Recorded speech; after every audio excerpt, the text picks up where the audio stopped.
Mmm. Say myself very good, but I think it's very good. Mmm.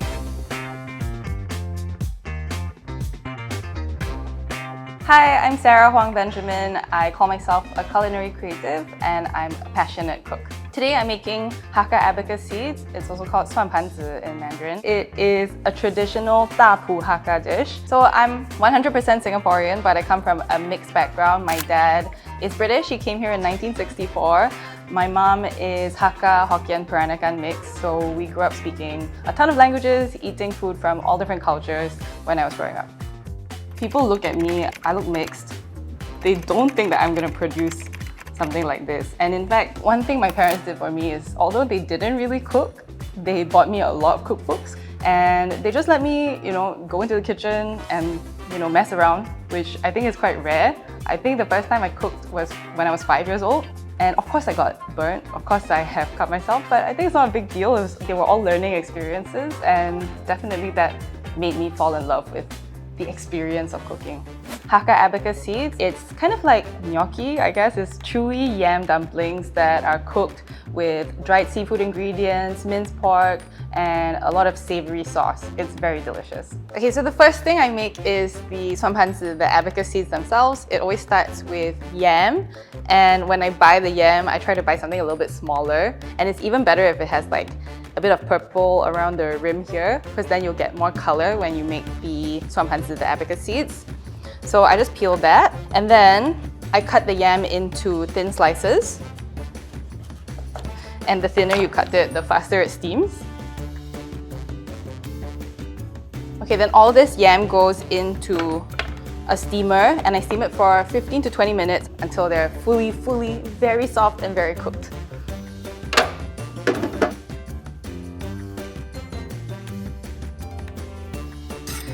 Now this is my kind of slightly modern addition to the recipe. Traditionally, you just kind of mash it with a wooden stick, but I find that a potato ricer just makes everything much smoother.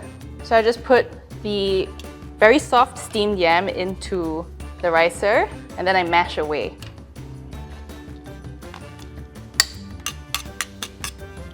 So to the hot yam paste, I add tapioca starch, which is the binding agent. My grandmother insisted it was one specific type of starch. My Ipo insisted it's a different starch. It was, all of them have their own idea on how this is supposed to be made. So I kind of just tried a few times. I changed the ratio of the ingredients. And at the end, I came up with a version that I like the best. And I think when you serve food, the most important thing is that you like it. So to that, I'm going to add a bit of flavoring, some salt, and some sugar as well. And that's really it. So at this point, I just kind of stir and mash the yam together with the tapioca starch.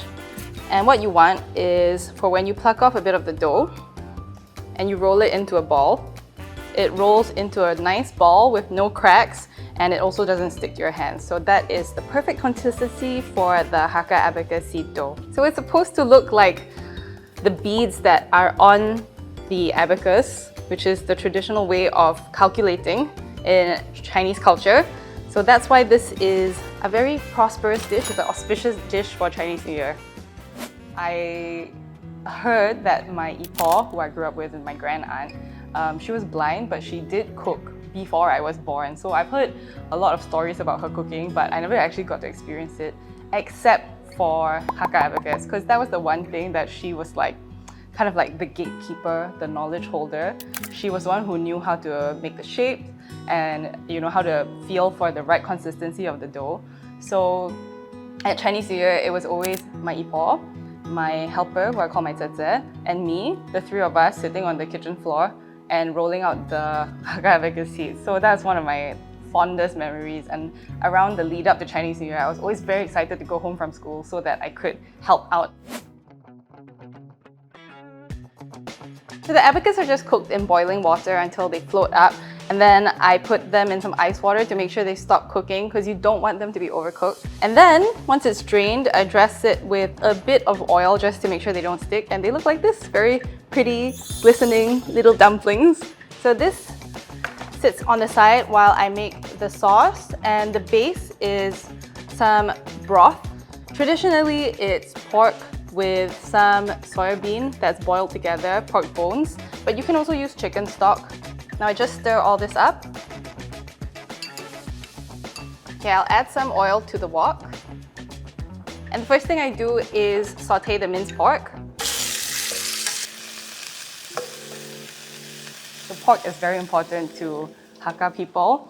I remember when my mom arranged the dinner for our Hakka relatives, she arranged a dinner where there was duck and fish. And my grandmother saw the menu and she was like, "How can you not serve meat?" And my mother said, "Duck is meat." And my grandmother, who's Hakka, said, "It's not meat unless it's pork."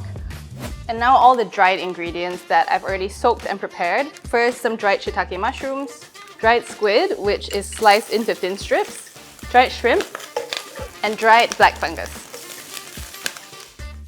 Everything is slightly caramelized, it smells really good. So I'm gonna add in that sauce that I made earlier. The origin story of Hakkas are that they are actually refugees from the north of China. And when they came down south, they couldn't occupy a lot of the coastal areas because those were already taken by the Teochew and the Cantonese. So they occupied a lot of the highland mountainous areas where you don't have access to fresh seafood. So they use a lot of preserved seafood ingredients in their cooking, like dried shrimp, dried squid, which are both in this recipe. Now that those dried ingredients have absorbed some of that liquid, I add the fried minced pork back in, as well as the cooked abacus seeds. And this part is really important because the abacus gets to absorb the flavor of the sauce and the stock and the dried ingredients. For us, abacus means you need to have plenty of Chinese celery. The freshness just helps to break up the heaviness and the richness of this dish. I automatically just feel very happy whenever I see this dish. I don't know if it's because I'm used to having it at Chinese New Year, but it just feels festive to me. It just feels like we're gonna come together and have a big family meal, and that makes me very happy. So actually the first time at Chinese New Year when I was fully in charge of this suanpanzi making, I served it to everybody, and the older relatives, they were a bit they were like, "It's nice, but it can be improved. You didn't use the right fish sauce that comes from Chaozhou province in China. The texture of the abacus is not exactly like how our grandmother used to make it," which I was like, "I have never had the abacus made by your grandmother. I don't know how to recreate that." So I was a little bit discouraged, but actually all the people my age, all the cousins in my generation were like, "This is really delicious." Sometimes you cannot capture the nostalgia that the older people in your family want, but it's okay. Like I said, as long as you enjoy it, that's the most important thing. And this is it, my suanpanzi Hakka Abacus Seeds. This is a plate of food that I worked really hard on to come up with the perfect recipe, and it's something I'm really proud of. It makes me so happy. Even in my extended family, some of the more traditional, older people, they have a hard time seeing me as Chinese or as Hakka. So for me to be able to produce a traditional Hakka dish like suanpanzi and be proud of what I'm putting on the table, it means a lot to me.